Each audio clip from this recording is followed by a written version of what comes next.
Hello friends, welcome back to my channel. मैं हूं आपकी फ्रेंड वर्षा। फ्रेंड्स, आज की इस वीडियो में हम बात करेंगे कॉमर्स के बहुत ही इंपॉर्टेंट क्वेश्चंस की। आज के क्वेश्चंस थोड़े अंडरस्टैंडिंग लेवल के हैं, यानी कि आज का क्वेश्चंस कुछ इस तरह के हैं जिसमें आपको बहुत सारी चीज़ें नई सीखने को मिलेंगी। तो स्टार्ट करते हैं वीडियो को। वीडियो पसंद आए तो वीडियो को लाइक कीजिए, और अभी तक मेरे चैनल को सब्सक्राइब नहीं किया है तो प्लीज़ चैनल को सब्सक्राइब कर लीजिए और बेल आइकन पे क्लिक भी ज़रूर कीजिएगा, जिससे कि फ्यूचर का नोटिफिकेशन आपको मिल जाए। तो फ्रेंड्स, चलिए वीडियो को स्टार्ट करते हैं। Act came into force on, यानी इनकम टैक्स एक्ट कब लागू किया गया था? 1 अप्रैल 1961, 1 अप्रैल 1962, 1 अप्रैल 1956, 1 अप्रैल 1965। तो बताइए फ्रेंड्स, क्या होगा इसका राइट आंसर? इसका जो राइट आंसर है वो है ऑप्शन बी, जो कि है 1 अप्रैल 1962। नेक्स्ट क्वेश्चन है, residential status is determined for, यानी रेसिडेंशियल स्टेटस जो होता है वो किससे डिटरमाइन किया जाता है? प्रीवियस ईयर से, असेसमेंट ईयर से, अकाउंटिंग ईयर या फाइनेंशियल ईयर? तो फ्रेंड्स, का जो राइट आंसर है वो है ऑप्शन ए, प्रीवियस ईयर से डिटरमाइन किया जाता है। नेक्स्ट है, how many heads of income are there to compute gross total income, यानी कितने हेड्स होते हैं जिसके अंदर हम ग्रॉस टोटल इनकम को कैलकुलेट करते हैं? 6, 5, 4 या 3? फ्रेंड्स, राइट आंसर है इसका बी, जो कि है 5। आपको पता होंगे कौन कौन से हेड है। फर्स्ट होता है इनकम फ्रॉम सैलरी, सैलरी होता है income from house property, third होता है income from business and profession, fourth होता है हमारा income from capital gains, and हमारा जो लास्ट एंड फिफ्थ हेड होता है वो होता है income from other sources. Next है, deduction of tax at source made for incomes which can be calculated in advance is called, यानी ऐसी कौन सी डिडक्शन है जो कि इनकम जब हमें मिलती है तब वो एडवांस में ही काट ली जाती है, डिडक्ट कर ली जाती है? टीडीएस, पीएएस, एफएएस या एमएएस? फ्रेंड्स, राइट आंसर है A, TDS. All the following curves are U shaped except, यानी कि फ्रेंड्स ऐसे कौन सा कर्व है जो कि यू शेप्ड नहीं है? यहाँ पे एक्सेप्ट लिखा हुआ है तो हमें ऐसा कर्व बताना है जो कि यू शेप्ड नहीं है। तो फ्रेंड्स, इसका जो राइट आंसर है वो है ऑप्शन 2, एएफसी कर्व।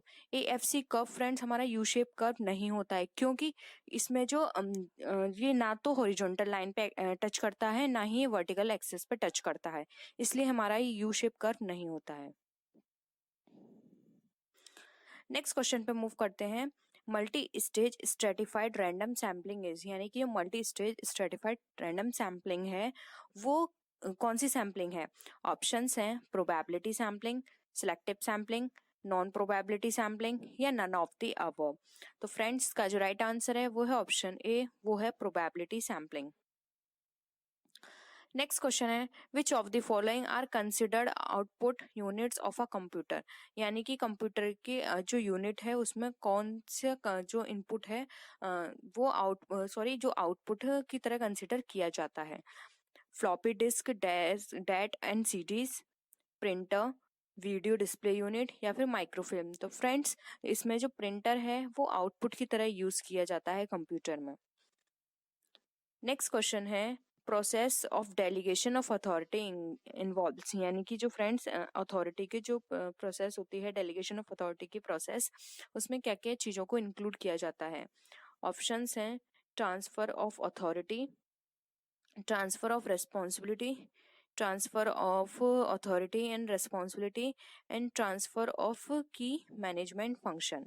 ठीक है फ्रेंड्स, तो इसका जो राइट आंसर है वो है ऑप्शन 3, वो कहा जाता है transfer of authority and responsibility, यानी कि डेलीगेशन ऑफ अथॉरिटी के अंदर अथॉरिटी एंड रेस्पॉन्सिबिलिटी का ट्रांसफर दिखाया जाता है। नेक्स्ट क्वेश्चन है, sort analysis is used in which of the following managerial function, यानी कि जो सॉर्ट एनालिसिस जो है वो किस मैनेजरियल फंक्शन में यूज की जाती है? ऑप्शन है हमारे ऑर्गेनाइजिंग, डिसीजन मेकिंग, मोटिवेटिंग या फिर डायरेक्टिंग एंड कंट्रोलिंग। तो फ्रेंड्स, का जो राइट आंसर है वो है ऑप्शन 2, शॉर्ट एनालिसिस हमेशा डिसीजन मेकिंग में यूज की जाती है, क्योंकि कभी हम बिजनेस में किसी भी तरह का डिसीजन लेते हैं तो सबसे पहले हम ये फाइंड आउट करते हैं कि हमारी कंपनी की क्या स्ट्रेंथ है, वीकनेस क्या है, अपॉर्चुनिटी क्या है एंड थ्रेट्स क्या है, क्योंकि इसी के अकॉर्डिंग हम अपने गोल को डिसाइड कर सकते हैं, इसी के अकॉर्डिंग हम आगे की प्लानिंग कर सकते हैं कि अब हमें किस तरह से अपनी जो भी थ्रेट्स हैं उस तरह किस तरह से उनको रिमूव करना है, किस तरह से हमें अपॉर्चुनिटी को लेना है। ये सारी चीजें हम उसी के बेसिस पे करते हैं। नेक्स्ट क्वेश्चन पे मूव करते हैं। विच of the following is the function of distribution channel, यानी कि इसमें से कौन सा डिस्ट्रीब्यूशन चैनल का फंक्शन है। ऑप्शंस है fixing prices, communication of decision, promotional activities, यानी कि वो फोर्थ है हमारा ऑल ऑफ द अबव। तो फ्रेंड्स का जो राइट आंसर है वो है ऑप्शन 3 जो कि है प्रमोशनल एक्टिविटीज। क्योंकि फ्रेंड्स डिस्ट्रीब्यूशन चैनल में हमेशा प्रमोशनल एक्टिविटीज की बात की जाती है, क्योंकि अगर हमें ज्यादा प्रमोशन कराना पड़ेगा तो हम ज्यादा लोगों को इन्वॉल्व करेंगे, डिस्ट्रीब्यूशन चैनल भी हम उसी तरह का लेंगे। लेकिन अगर हमें प्रमोशनल एक्टिविटीज हमारी इतनी नहीं है तो हमें डिस्ट्रीब्यूशन चैनल भी हम इस तरह का नहीं लेंगे, या फिर जो लॉन्ग प्रोसीजर है वो अडॉप्ट नहीं करेंगे। डिपेंड करता है कि हमारे किस तरह का प्रोडक्ट है, किस तरह का एरिया है। नेक्स्ट क्वेश्चन है प्रोडक्ट लाइन कवर्स, यानी कि जो प्रोडक्ट लाइन है वो क्या कवर करती है। General retailer, one price retailer, departmental store, या फिर all of the above.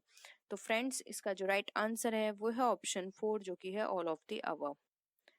Next question है which one of the following is not a leverage ratio, यानी कि इनमें से कौन सा लिवरेज रेशियो नहीं है। ऑप्शंस हैं total debt ratio, debt equity ratio, interest coverage ratio, या फिर क्विक रेशियो। तो फ्रेंड्स का जो राइट आंसर है वो है ऑप्शन डी, क्विक रेशियो हमारा लिवरेज रेशियो नहीं है। नेक्स्ट है payback period method is also called as, यानी कि पेबैक पीरियड मेथड जो है उसको क्या कहा जाता है। पे आउट मेथड, पे ऑफ मेथड, पेबैक मेथड, या फिर ऑल ऑफ दीज। तो फ्रेंड्स का जो राइट आंसर है वो है ऑप्शन 3, पेबैक मेथड कहा जाता है उसे। नेक्स्ट क्वेश्चन है human relation approach of management is associated with, यानी कि जो ह्यूमन रिलेशन अप्रोच जो है मैनेजमेंट की वो किससे एसोसिएटेड है। अब्राहम मैस्लो से, एल्टन मायो से, पीटर ड्रकर से, या फिर फ्रेडरिक हेजबर्ग से। तो फ्रेंड्स का जो राइट आंसर है वो है ऑप्शन 2, ये एल्टन मायो से रिलेटेड है। नेक्स्ट क्वेश्चन है attrition is related to, attrition जो है वो किससे रिलेटेड है। जॉब डिस्क्रिप्शन से, जॉब इवेल्युएशन से, रेजिग्नेशन या टर्मिनेशन से, या फिर प्रमोशन से। तो फ्रेंड्स हमेशा याद रखिएगा जो हमारी जॉब एट्रिशन जो होती है वो हमारी रेजिग्नेशन और टर्मिनेशन से रिलेटेड होती है।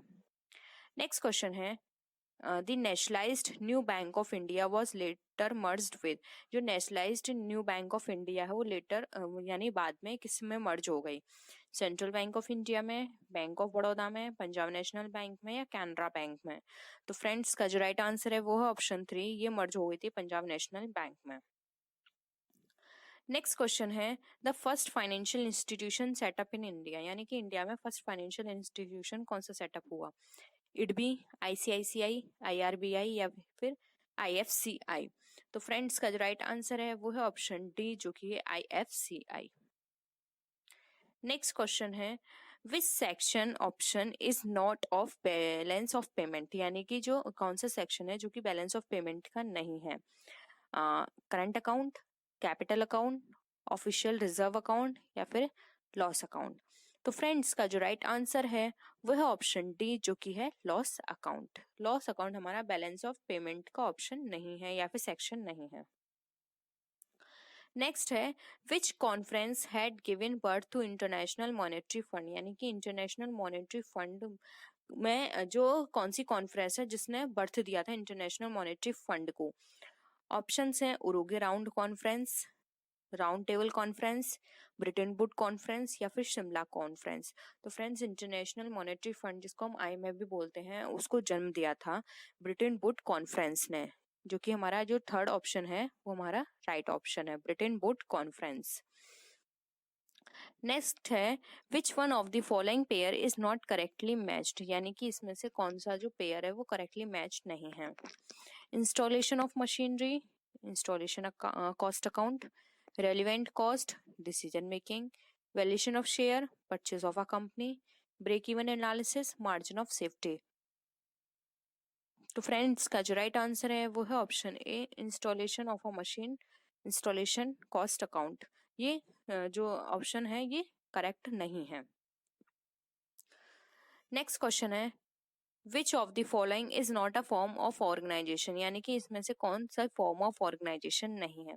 तो friends line organisation, staff organisation, functional organisation, या फिर कमिटी ऑर्गेनाइजेशन। तो फ्रेंड्स इसमें से जो हमारा ऑप्शन है कमिटी ऑर्गेनाइजेशन, ये हमारा फॉर्म्स ऑर्गेनाइजेशन नहीं है। नेक्स्ट क्वेश्चन है which of the following economic system occur first, यानी कि इसमें से कौन सा इकोनॉमिक सिस्टम फर्स्ट टाइम अकर हुआ था? Laces fair system, socialism, communism या फिर कैपिटलिज्म? तो फ्रेंड्स का जो राइट आंसर है वह option A laces fair system हमारा फर्स्ट टाइम अकर हुआ था सिस्टम। नेक्स्ट क्वेश्चन पे मूव करते हैं। नेशनल इनकम में भी डिटरमाइंड थ्रू, यानी कि नेशनल इनकम है वो किससे डिटरमाइन की जाती है? इनकम अप्रोच से, एक्सपेंडिचर अप्रोच से, प्रोडक्टिविटी अप्रोच से या ऑल ऑफ द अबव? तो फ्रेंड्स ये डिटरमाइन की जाती है ऑल ऑफ द अबव। आप इनकम के थ्रू भी डिटरमाइन कर सकते हैं, एक्सपेंडिचर से भी, या फिर टोटल प्रोडक्टिविटी को देखकर भी। नेक्स्ट क्वेश्चन है standard error of mean is defined as, यानी कि स्टैंडर्ड एरर ऑफ मीन जो है वो किस तरह से डिफाइन किया जाता है? Standard deviation of the sampling distribution of a mean, या फिर average of sampling distribution of mean, या फिर interquartile range of sampling distribution of mean, या फिर correlation coefficient between the sampling distribution mean and population mean?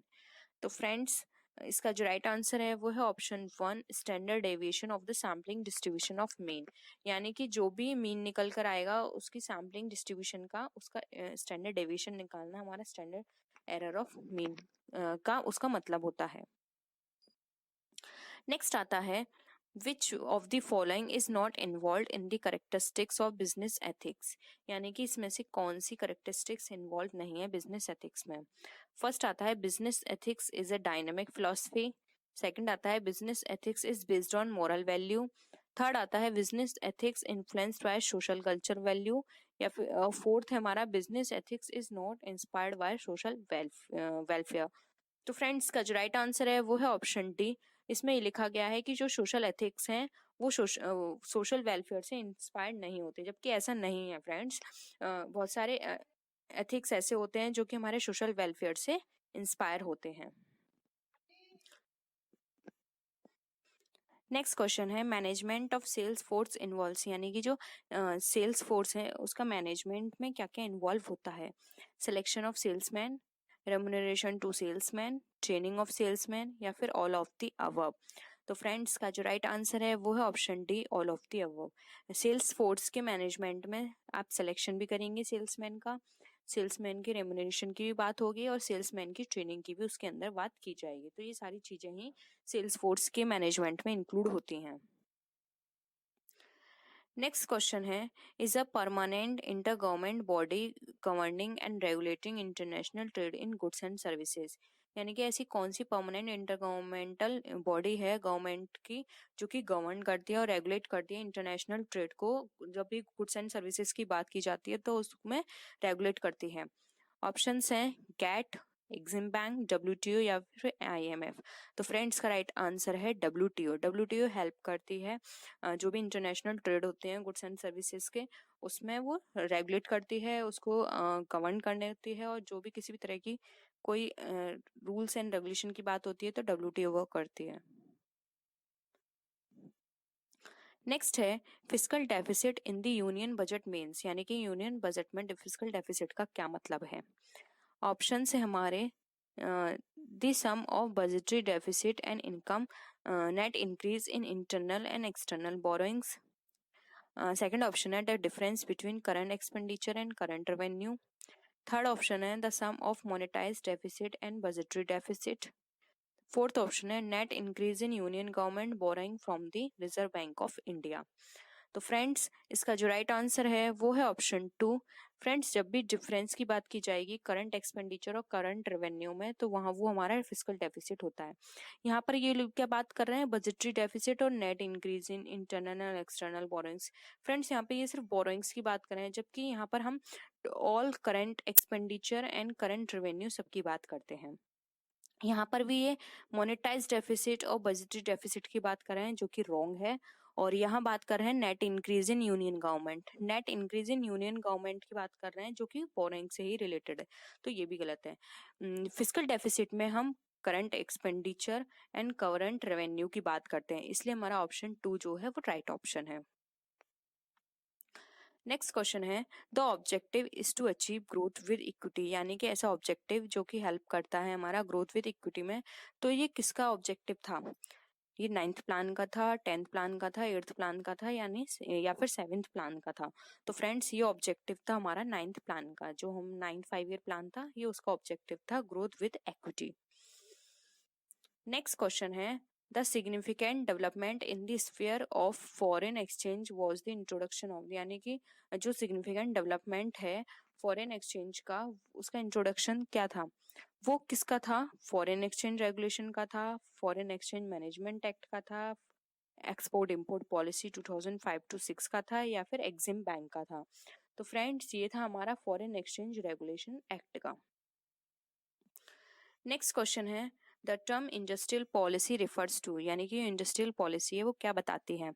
The rules and regulation relating to the establishment of industries, industrial undertakings and their expansions, या फिर remove the structural financial fiscal administrative infrastructure related impediments to the efficient functioning of a market oriented company, the culmination of liberalization program, increase the efficiency of public sector undertakings।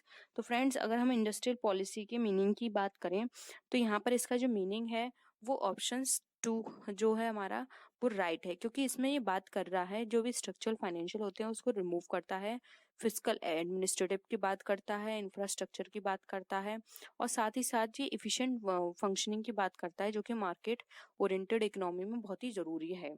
तो जो भी industrial policy की जो सारी features भी हम बोल सकते हैं वो सारे हमारे इस पॉइंट में कवर होते हैं। तो हमारा जो सेकंड पॉइंट है वो हमारा राइट आंसर है।